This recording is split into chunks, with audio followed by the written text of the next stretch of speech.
Aujourd'hui, le thème qu'on va regarder, c'est comment faire un 100 mètres pour Dieu, ou les Olympiques de la foi. Est-ce qu'il y a des gens qui ont regardé les Olympiques un peu cette semaine? Oui. Les yeux de tout le monde sont rivés sur Paris depuis déjà une semaine. On est à mi-chemin des Jeux olympiques. Mais l'épreuve la plus attendue dans les Jeux olympiques est la finale d'une course qui a lieu cet après-midi à 15h50, notre temps à nous. Et là, les yeux vraiment de milliards de personnes sur la planète sont rivés sur cette course. Que ce soit dans la brousse au Kenya, quelque part, ou dans un gratte-ciel à Dubaï, que ce soit dans un petit village isolé dans les montagnes de la Chine ou en banlieue de Montréal à la Chine, les gens vont être devant des écrans pour regarder qu'est-ce qui va se passer cet après-midi à 15h50. Et vous savez pourquoi? C'est la finale des 100 mètres. Et c'est la course la plus attendue, c'est l'épreuve la plus attendue de tout ce qui se passe aux Jeux olympiques. Et voilà les athlètes qui vont courir cette course. Ils vont se mettre dans le stade, ils vont être encouragés par 80 000 personnes dans le stade, mais c'est par milliards que les gens vont regarder qu'est-ce qu'ils vont faire. Et quand le départ est sonné, ces athlètes-là, ils partent comme des balles. Et voilà, ils courent sur la piste et en moins de 10 secondes, tout est fini. Mais des milliards de personnes vont vous regarder les 10 secondes. Donc, aujourd'hui, ce qu'on va faire, c'est de regarder de plus près un 100 mètres pour un autre pays, un 100 mètres pour notre patrie céleste, un 100 mètres pour le royaume de Dieu. Tous ces athlètes sont inscrits, ils courent sous le drapeau de leur pays, mais nous courons un 100 mètres pour Dieu. Et nous avons la chance de la remporter. Je peux dire que si je mettais dans les blocs à côté des 9 autres aujourd'hui, là, il n'y a pas grand chance. Ils auraient franchi probablement 100 mètres avant que je en franchisse 40. Mais je peux remporter un 100 mètres pour Dieu. Je peux remporter le 100 mètres dans ce que Dieu a pour nos vies. Vous savez, la course à pied, depuis l'Antiquité, est quelque chose que les gens passionnent et l'événement le plus attendu dans des jeux d'athlétisme était tout le temps la course à courte distance, si on veut. Et l'intérêt pour le sport n'est pas quelque chose de nouveau. À l'époque du Nouveau Testament et pendant des siècles avant, les gens s'intéressaient au sport et surtout à ces courses-là. Mais c'est intéressant comment l'apôtre Paul, dans les lettres qu'il a écrites à plusieurs églises et à plusieurs individus aussi, utilise des images qui viennent de la course. Et si je n'avais pas dit ça, et je disais, quelle est l'image que l'apôtre Paul utilise le plus souvent pour décrire la vie chrétienne? Les gens vont dire, ouais, mais si je n'avais pas dit, les gens diraient, la guerre, être un soldat chrétien. Hein, c'est souvent l'image qu'on a de la vie chrétienne. Mais ce n'est pas ça. Paul parle de la course. À plusieurs de ses épîtres, souvent quelques petits mots, mais l'imagerie de cette course-là, Paul nous fait revivre. Qu'est-ce que c'est d'être dans les blocs de départ et qu'est-ce que c'est d'arriver à la fin. Donc, on va regarder ça aujourd'hui. Le stade dans lequel les athlètes couraient, voilà un stade en Grèce. Il y avait plusieurs villes qui tenaient des Jeux. Bien sûr, les Jeux olympiques sont les plus connus, mais plusieurs villes. Et ça, c'est le stade. Ça, c'est un stade de quelques années un peu plus tard, mais le stade était l'endroit où les gens couraient. Un stade, et différents stades existaient à différentes places dans le monde. On sait que Paul a vécu plusieurs années dans la ville d'Antioche. Hein, on se souvient de ça. Et à Antioche, il y avait des jeux très populaires. Et les gens venaient d'un peu partout au monde pour assister aux jeux d'Antioche. C'était des jeux qui étaient importants. Mais voilà, à Corinthe aussi, ça c'est une représentation d'un artiste de la ville d'Antioche à l'époque. Et vous voyez au centre, un peu en arrière, vous voyez encore cette piste, vous voyez le stade, vous voyez la forme de tout ça. Mais savez-vous qu'un stade, avant de devenir un endroit où on regarde quelque chose, un stade était une unité de mesure. Et ça, c'est parce qu'en grec, un stade, un stadion, était la distance précise de la course. Donc, vous voyez, l'autre ici, on appelle un stade parce que la course est la longueur, la piste est la longueur de cet endroit, un stadion. Autrefois, des gradins ajoutés, mais le stade était la course et sa longueur. Donc, c'est pour ça que même dans la Bible, vous voyez que le mot stade paraît comme une mesure. Il y a 4 endroits dans le Nouveau Testament où on parle de cette longueur. Un stade. Donc, par exemple, pour moi, notre maison à nous est à peu près à 17 à 18 stades d'ici. J'habite à 17 stades de notre bâtiment. Donc, c'est une unité de mesure. Et les gens couraient le stadion dans ce qui allait devenir un mot qui veut dire un endroit où on vient pour regarder le sport, dans un stade. Alors, Paul, il est dans la ville de Corinthe, il écrit aux gens de la ville de Corinthe quand il parle beaucoup de la course. Il y a plusieurs versets qu'on va regarder tantôt qui sont familiers. Et les Jeux à Corinthe s'appelaient les Jeux isthmiens. Parce que la petite parcelle de terre qui rejoint la presqu'île au sud de la Grèce, ça s'appelle un isthme. Un isthme. I-S-T-H-M-E. Je ne sais pas qui a inventé ce mot-là, mais il devrait être clairé, ce gars-là. Donc, c'est les Jeux isthmiens. Et les Jeux isthmiens arrivaient à tous les 3 ans. Paul, selon son langage, selon ce qu'il relate, c'est sûr qu'il a vu les épreuves, ou peut-être c'était à Antioche, mais tout veut que Paul aurait été témoin de ce qui se passe lors de ces Jeux-là. Et il écrit aux Corinthiens, vous savez sûrement que les coureurs dans le stade courent tous, mais qu'un seul remporte le prix.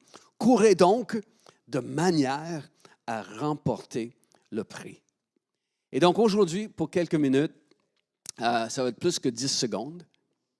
Pour quelques minutes, on va quand même regarder les éléments de notre course.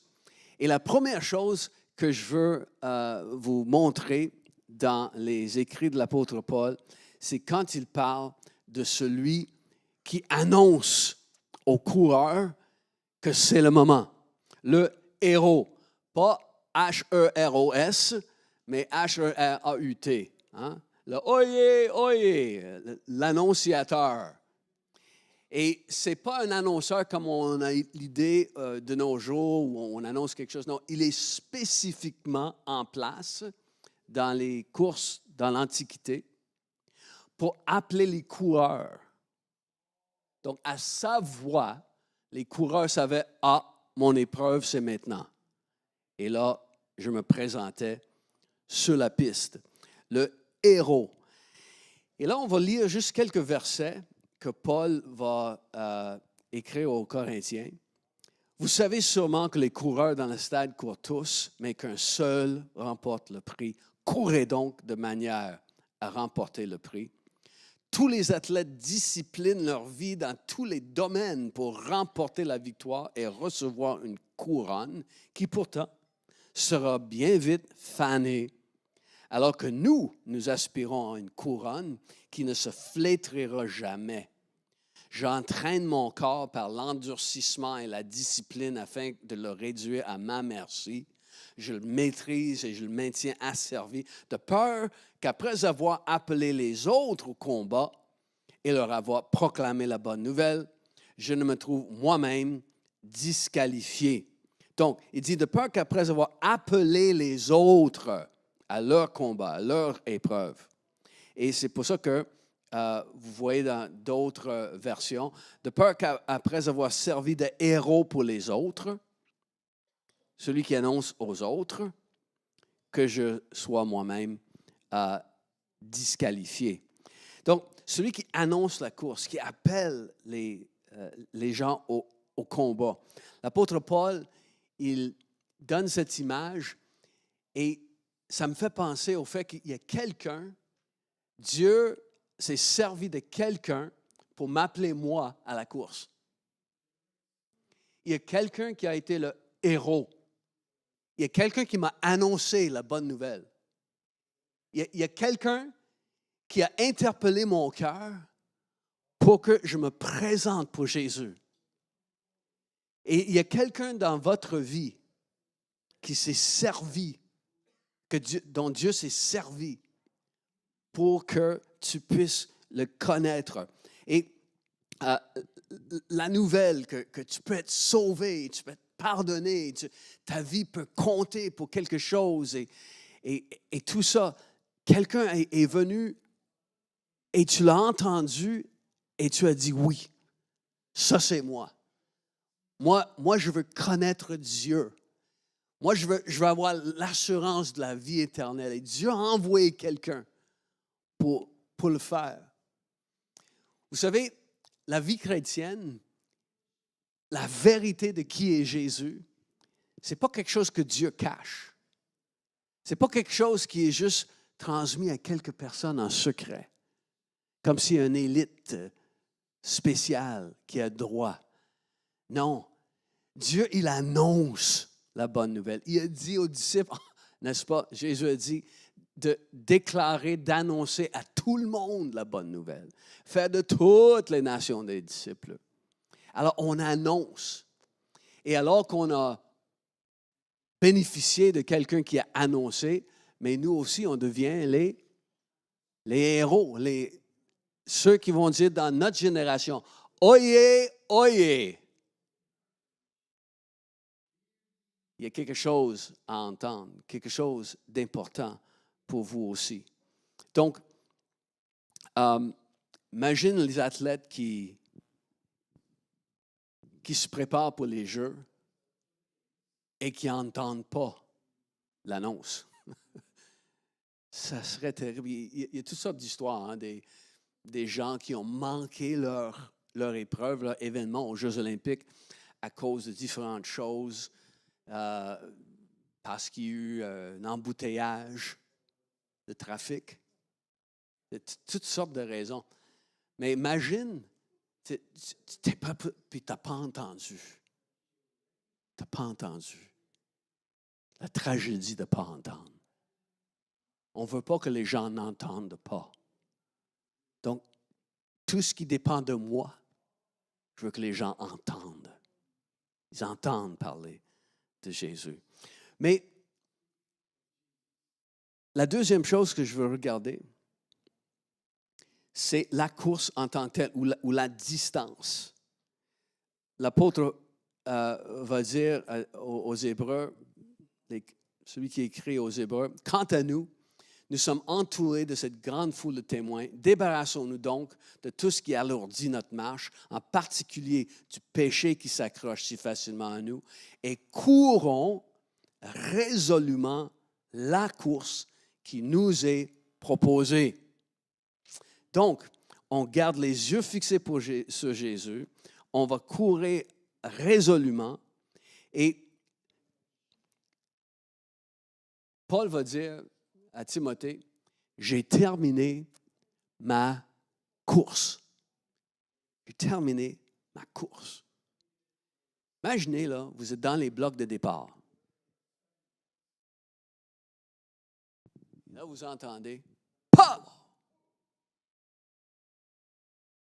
La distance elle-même, elle est dévalée rapidement devant l'athlète à chaque pas, à chaque enjambée, et en moins de 10 secondes, la distance est franchie. Autrement dit, en moins de temps que ça m'a pris pour dire la dernière phrase. Fini. C'est fini. La course.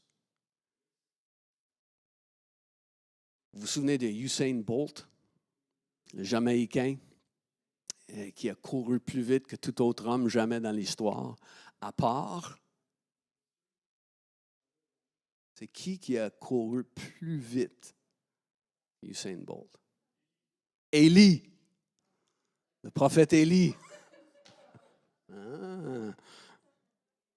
Il n'y avait pas de jeux olympiques à l'époque, donc. Mais Usain Bolt, cet homme éclair, hein, l'homme le plus rapide au monde, qui a couru à 9,63, jamais été battu, c'est quand même quelque chose. Aux derniers Olympiques à Tokyo, on a été surpris alors que le Canadien André Degrasse, il a terminé 3e, n'est-ce pas, aux 100 mètres. Et là, à la grande surprise de tout le monde, il a gagné l'or aux 200 mètres, notre André Degrasse. Et cette année, on avait Audrey Leduc de Gatineau qui courait dans le 100 mètres pour femmes, mais malheureusement, n'a pas fait la finale. Mais on doit vraiment se pencher sur la course et combien la course rapidement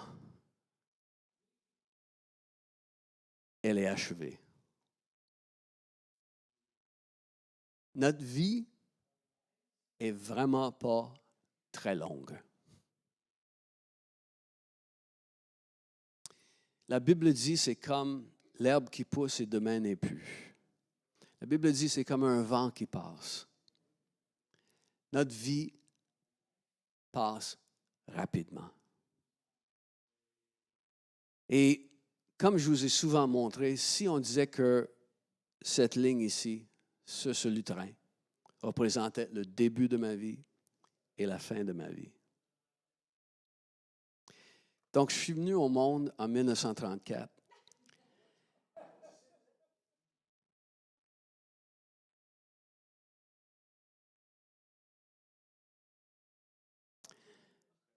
Non, en 77.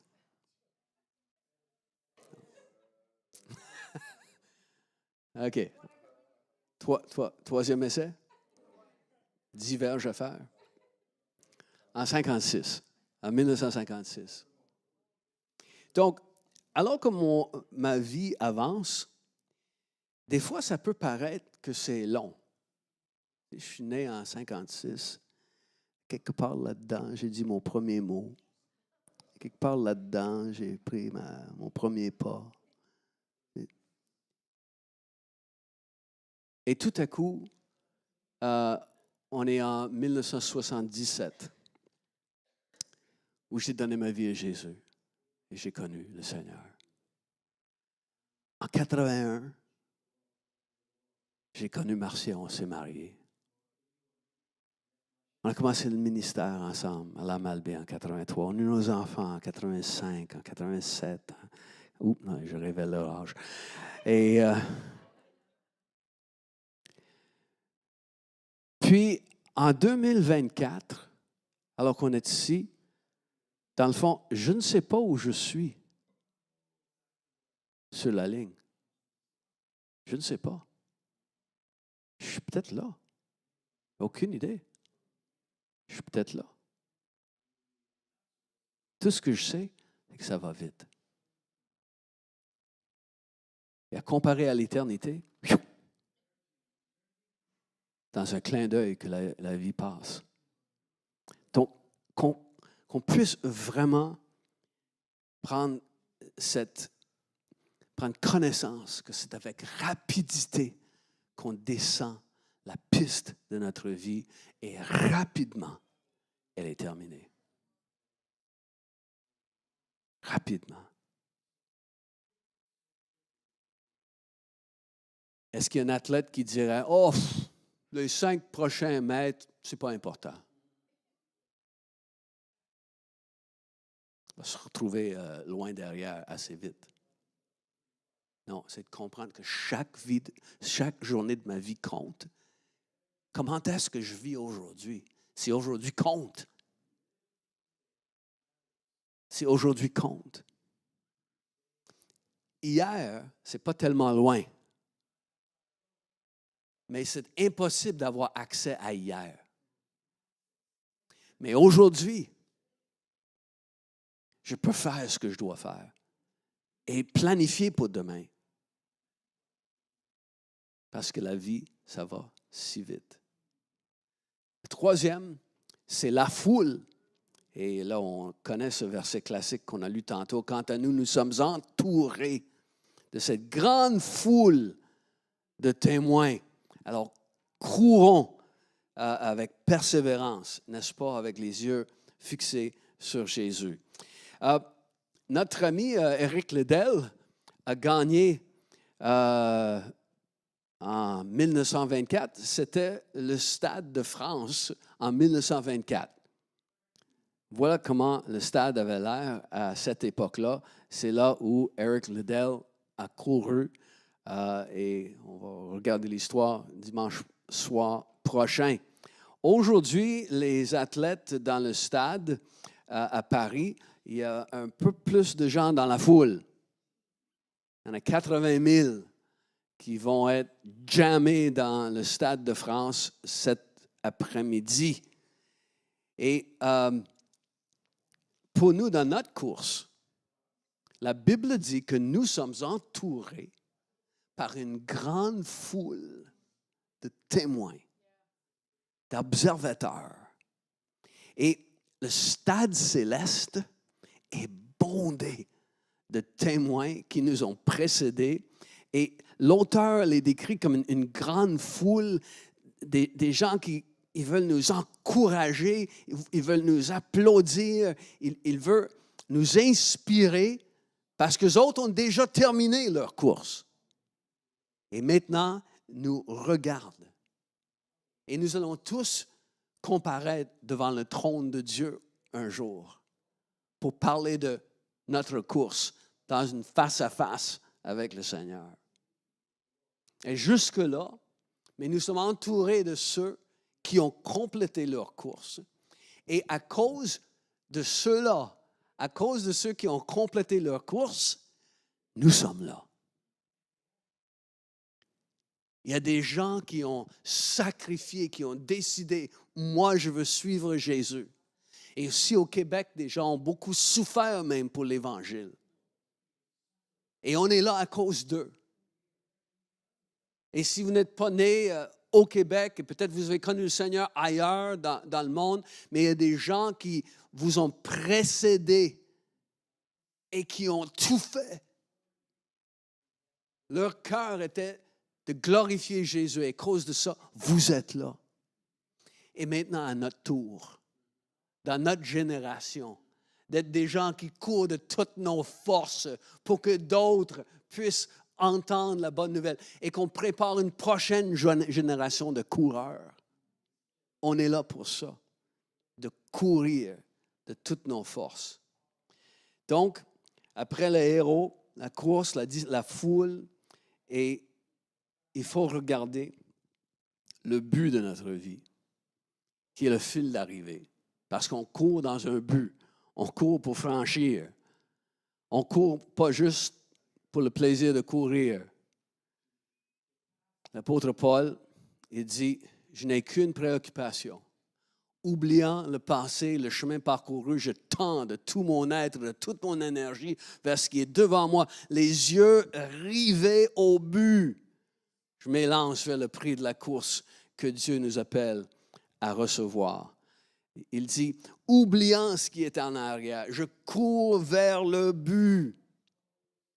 Et on court vers l'objectif de notre vie, d'accomplir ce que Dieu nous a donné à accomplir. Le but de notre vie, c'est de glorifier Dieu avec qui on est.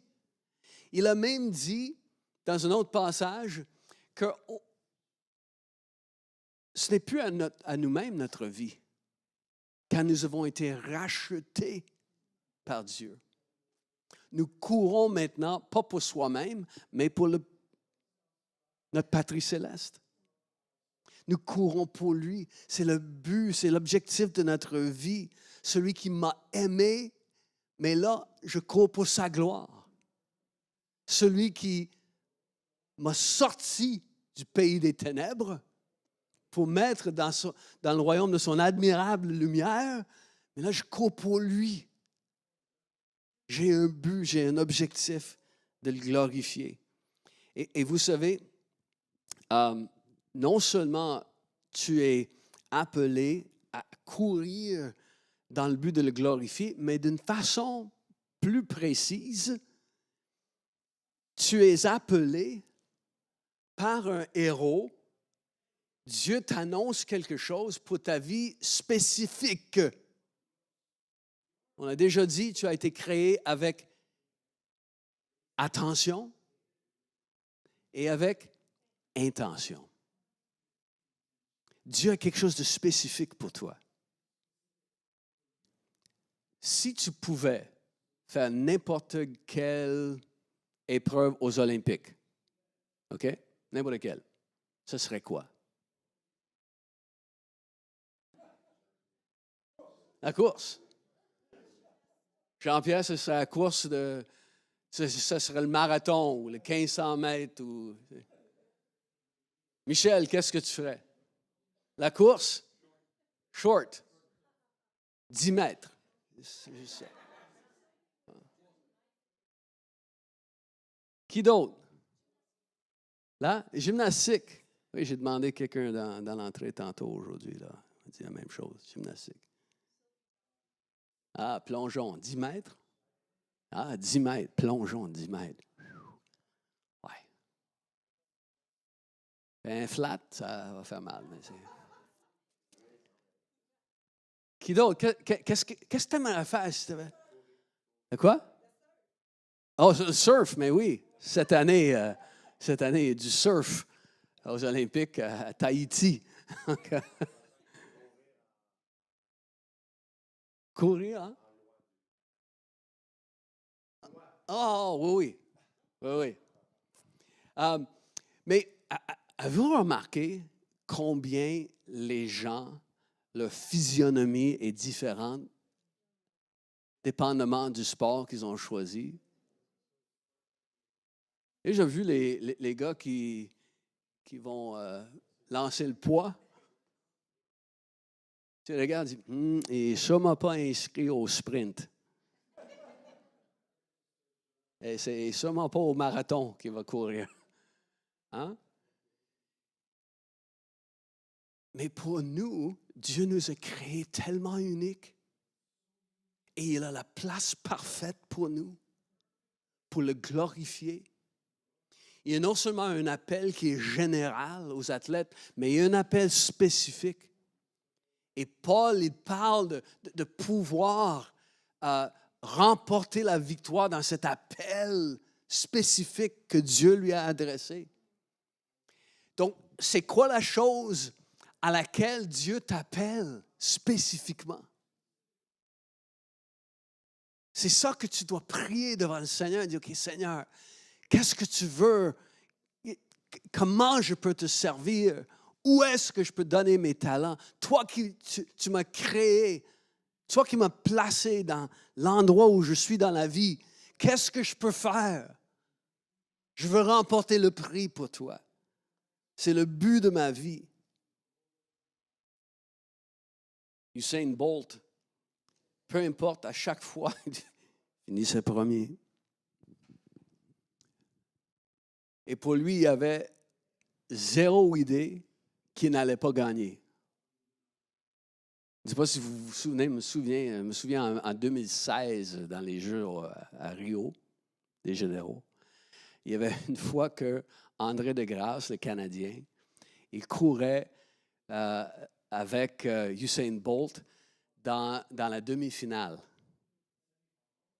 Et là, Usain Bolt était en avant de tout le monde dans la demi-finale. Il se qualifiait pour la finale. Il prenait ça doucement.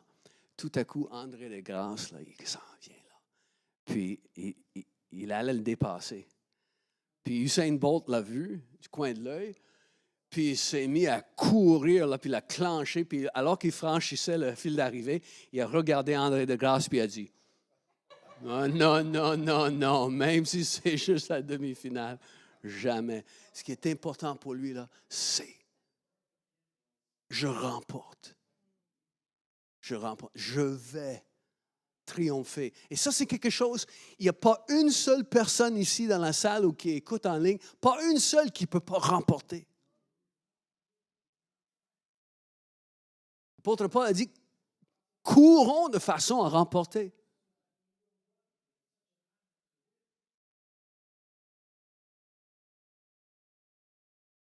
Je ne suis pas encore parvenu au but, mais je n'ai pas atteint la perfection, mais je continue à courir pour tâcher de saisir le prix, car Jésus-Christ s'est saisi de moi. Paradoxalement, même si la course, ça va très vite, paradoxalement, on a besoin de persévérance. Parce que notre course peut paraître assez longue. Et on a besoin d'une persévérance pour continuer à compléter. Cinquièmement, il y a le juge. Le texte classique dans 2 Timothée, Paul dit, « J'ai combattu le bon combat. Je suis allé jusqu'au bout de la course. J'ai gardé la foi. Et maintenant, le prix de la victoire m'attend. » C'est la couronne du salut que le Seigneur, le juste juge, me donnera au jour du jugement. Et pas seulement à moi, mais à tous ceux qui attendent avec amour le moment où elle apparaîtra. Cette référence dans le monde d'athlétisme que Paul avait vu ou dont il était au courant parle de celui qui avait le prix à sa main. C'était le juge qui se tenait à la fin de la course. On n'avait pas, les photos où on pouvait distinguer qui a terminé. Il y avait un juge avec un œil juste qui était là pour déclarer le vainqueur. Et il avait le prix à la main. Donc, le juge ici n'est pas dans l'idée de celui qui va condamner un coupable, mais celui qui reconnaît l'exploit du gagnant. Et notre Seigneur, il reconnaît ton exploit. Il reconnaît et il a hâte de te donner le prix de ta victoire. Il est le juste juge qui voit très bien et qui décerne les prix. Bien sûr, l'athlète n'est pas couronné s'il n'est pas combattu selon les règles. Ça, c'est quelque chose qu'on va regarder dans une autre prédication. Mais aujourd'hui, le prix qui est donné par le juge, c'est les médailles qui ont été faites spécifiquement pour Paris.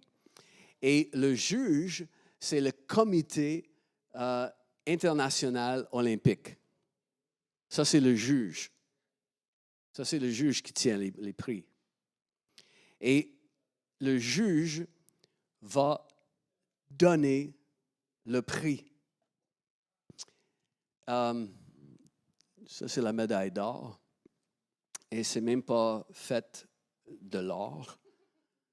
C'est principalement, c'est fait avec du fer, puis c'est plaqué or. Donc, même si on voulait juste essayer de dire combien, c'est probablement en bas de 1000 piastres que ça vaut en minerai. Mais ça vaut de l'or pour les gens qui courent. Vous savez que l'identité de celui qui remet le prix influence les athlètes. L'identité du juge, l'identité de celui qui donne les prix influence les athlètes.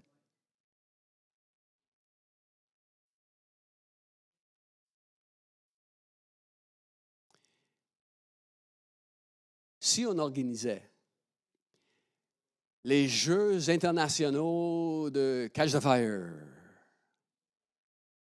et on fermait le boulevard Saint-Charles, des pistes de course, est-ce qu'on serait capable d'attirer des Noah Lyles ou des André DeGrasse ou des Usain Bolt?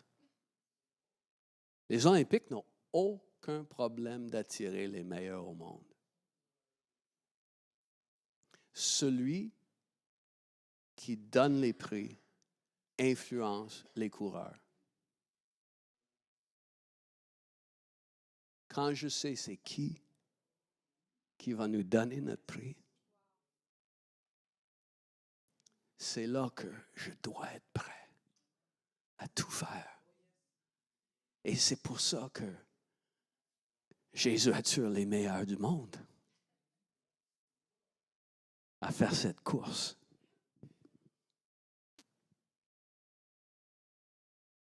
Et bien sûr, on termine avec le prix en tant que tel. Parce que l'apôtre Paul dit, j'ai combattu le bon combat, je suis allé jusqu'au bout de la course, j'ai gardé la foi. Et maintenant, le prix de la victoire m'attend. C'est la couronne du salut que le Seigneur, le juge, me donnera au juge du jugement. Et pas seulement à moi, mais à tous ceux qui attendent avec amour le moment où il apparaîtra.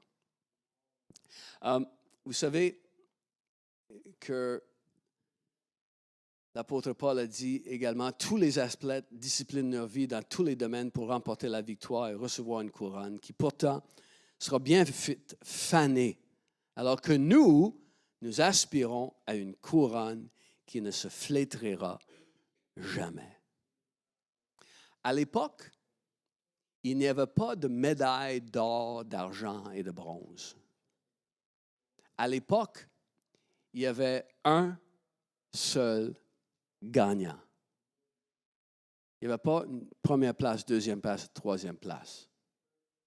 Il y avait soit que tu gagnais ou tu perdais. Et le gagnant recevait une couronne. Et cette couronne était décernée seulement aux gagnants. C'est dépendamment de quelle ville et de quel endroit, de quelle région, les couronnes étaient faites avec des feuilles de laurier ou des feuilles de persil ou des feuilles d'olivier. Et c'était ça que les gens gagnaient. Yeah! Ça va être vite fané. Hein? Vite, les feuilles vont se détériorer. Puis... Mais nous, notre couronne, nous aspirons à une couronne qui va demeurer pour l'éternité. dit l'apôtre Paul. Car une couronne de feuilles d'olivier, peu importe comment on peut essayer de le préserver, il ne va pas se préserver. Mais comme le psalmiste a dit, tu me conduiras selon ton plan et tu me recevras avec les honneurs. C'est comme ça qu'il va nous recevoir dans sa présence. Donc, Paul dit, je n'ai qu'une préoccupation. Les yeux rivés au but, je cours, je m'élance vers le prix de la course que Dieu nous appelle, la course que Dieu nous appelle à courir, à recevoir. Là, c'est dans le stade, les athlètes courent tous, mais un seul remporte le prix. Cet après-midi, l'Américain Noah Lyles est un des favoris à remporter le 100 mètres. Et il y en a plusieurs, par exemple. Il y a Keyshawn Thompson qui a couru en 9,77 cette année. Il y a Oblique Seville, le Jamaïque, qui a couru en 9,82. Noah Lyles, l'Américain, a couru en 9,81.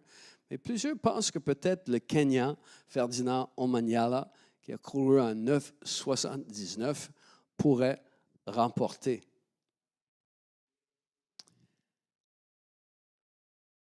Mais en moins de 10 secondes, la course est terminée.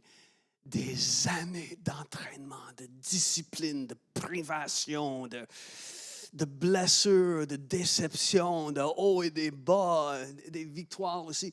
Tout va se culminer par une course de 10 secondes. Et chacun de ces athlètes-là ont besoin d'une puissance, d'une force. Vous savez que notre Canadien, en 1988, Ben Johnson, a gagné la médaille d'or, une des courses les plus spectaculaires jamais courues. Sauf que, ça a été détecté après, qu'il s'était dopé. Il avait pris des substances qu'il ne devait pas prendre, donc il a été disqualifié.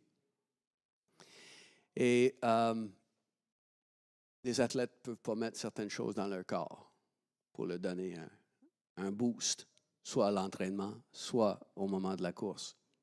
La bonne nouvelle, c'est que nous, dans notre course, on peut avoir un bon boost du Saint-Esprit en chaque moment. Et c'est la présence de Dieu et c'est la présence de vivre la présence du Saint-Esprit qui nous donne la course, la force pour notre course.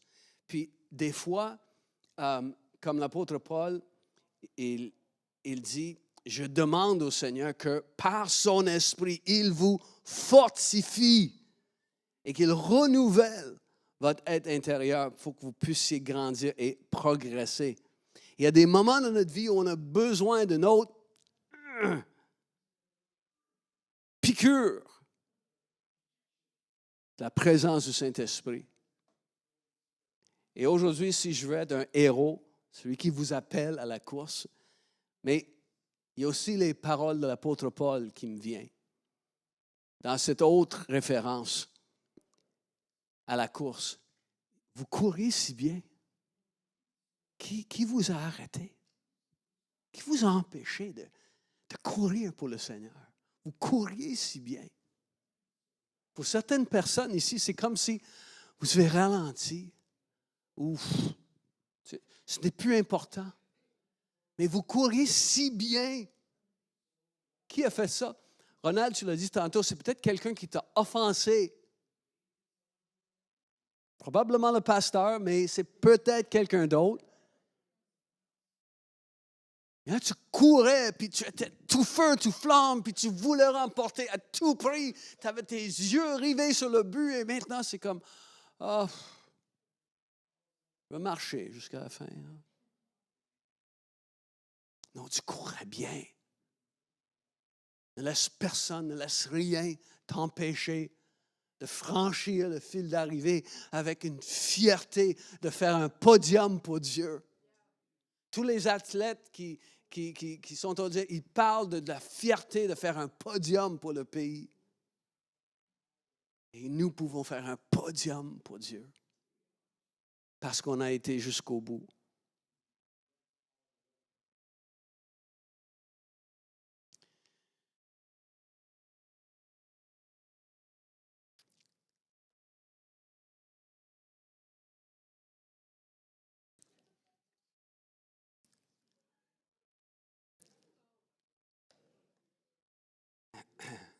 C'était le message sur le marathon.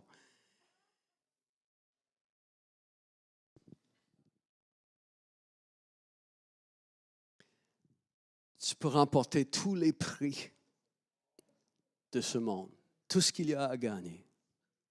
Et si tu ne remportes pas ceux de la vie éternelle, tu as tout perdu. Ou tu peux ne jamais gagner les honneurs de ce monde. Mais si tu remportes ceux de la vie éternelle, tu as tout gagné.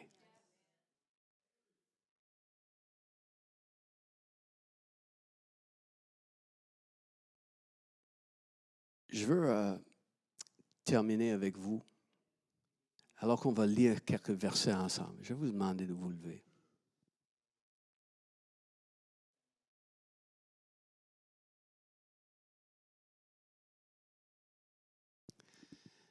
Est-ce que tu aimerais gagner la course? Cette course, oui, générale de glorifier Dieu, mais la course spécifique à laquelle Dieu t'appelle. Est-ce que tu aimerais gagner cette course-là? Courons de manière à la gagner, à la remporter.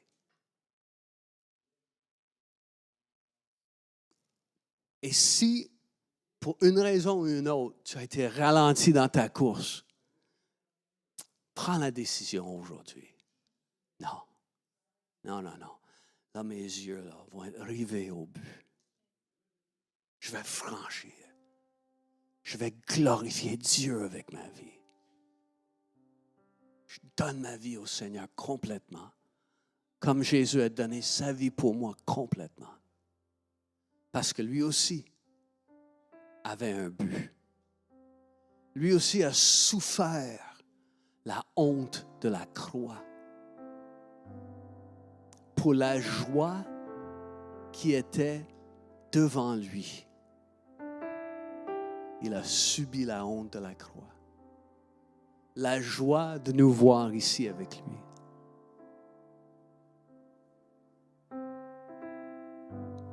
Et lui qui a donné sa vie pour nous, mais nous donnons notre vie pour lui. Courons de manière à remporter le prix. Donc, je vais demander à tout le monde de fermer les yeux. Je vais vous demander de faire un petit exercice avec moi dans votre imagination dans un instant, là, OK? Mais juste avant cet exercice-là, tout le monde les yeux fermés. Est-ce qu'il y a quelqu'un ici, les gens qui n'ont jamais donné leur vie à Jésus, tu n'as jamais dit, Seigneur, ma vie est à toi. Je veux gagner pour toi. Je veux que ma vie compte pour toi. Et tu n'as jamais donné ta vie à Jésus. Si tu es là, juste lève ta main. Si tu dis oui, là, aujourd'hui, je m'engage. Je veux donner ma vie à Jésus. Je veux courir pour lui dans ce monde. N'importe où, juste lève une main dans la salle, je vais la voir, tu peux la baisser par la suite. Oui, quelqu'un d'autre. Si quelqu'un d'autre, tu lèves la main. Seigneur, voilà, je vais courir pour toi. Je te donne ma vie aujourd'hui. Est-ce qu'il y a quelqu'un? Je me souviens, en 1977, il y avait quelqu'un qui a fait ça quand j'étais dans un banc, dans une église. Il a dit, tu as besoin de Jésus. Veux-tu l'accepter comme ton Seigneur? Veux-tu donner ta vie pour lui? J'ai entendu ce héros annoncer. Et j'ai dit oui. Es-tu prêt à dire oui à Jésus aujourd'hui pour être dans la course? Juste avant qu'on prie ensemble, demandez une dernière fois. S'il y a quelqu'un qui veut donner sa vie à Jésus aujourd'hui, qui veut dire, Seigneur, voici. Je veux maintenant courir pour toi dans ce monde. C'est quelqu'un juste avant que je prie. Seigneur, pour ces personnes qui ont levé la main, je prie la révélation de ta grâce. Et qu'une puissance du Saint-Esprit vienne pour les aider à gagner leur course dans ce monde. Viens les aider, Seigneur, par ta puissance. Que tu sois avec eux chaque pas dans cette vie, jusqu'au jour où ils vont te voir avec leurs yeux. Toi, le juste juge. Amen. OK. Ferme tes yeux et je veux juste que tu t'imagines dans des blocs de départ aux 100 mètres. Je pense comment ça serait d'être là. Les muscles tendus. Tes mains sont à terre. Et tu attends le moment où le départ est sonné pour décoller comme une balle. Imagine-toi être sur la piste et en position.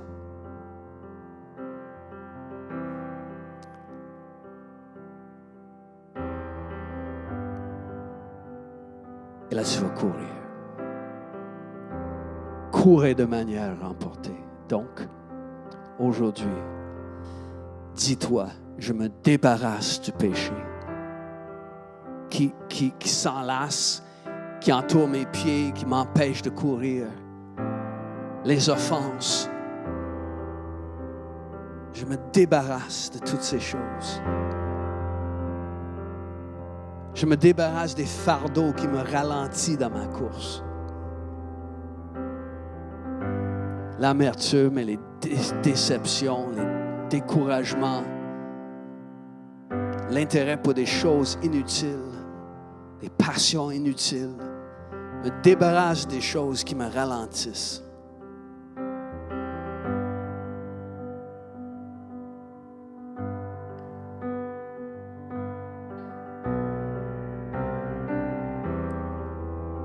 Toute mon énergie, je vais me tendre vers l'avant. Et oubliant ce qui est derrière, je fixe mes yeux sur toi, Seigneur.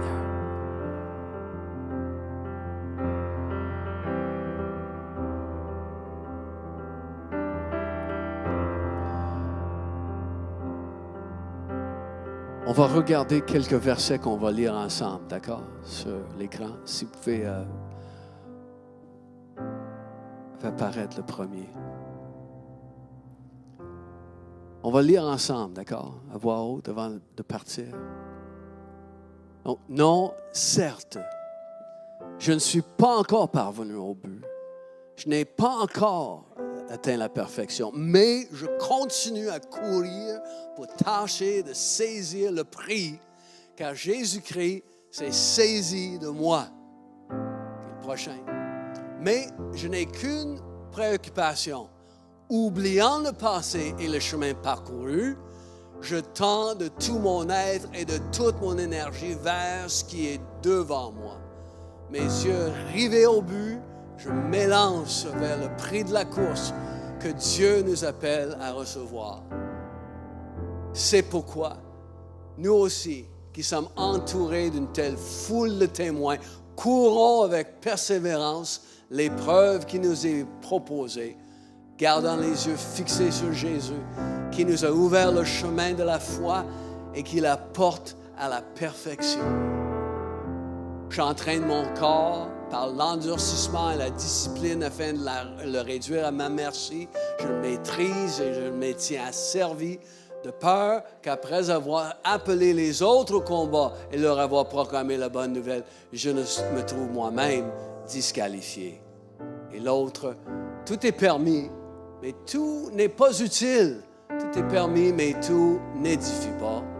Et le dernier, tous les athlètes disciplinent leur vie dans tous les domaines pour remporter la victoire et recevoir une couronne qui pourtant sera bien vite fanée, alors que nous aspirons à une couronne qui ne se flétrira jamais.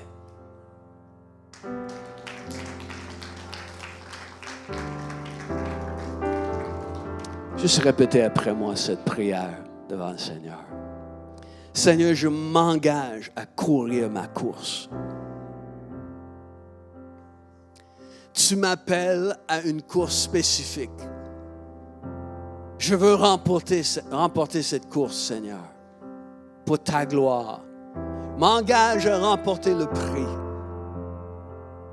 Et je m'engage à préparer la voie pour les prochaines générations, alors que je cours pour toi. Mon frère et sœur, courez de manière à remporter.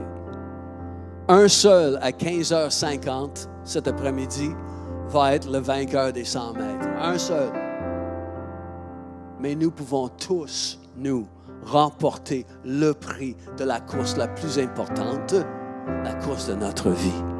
Chacun de nous, on peut remporter le prix. Amen.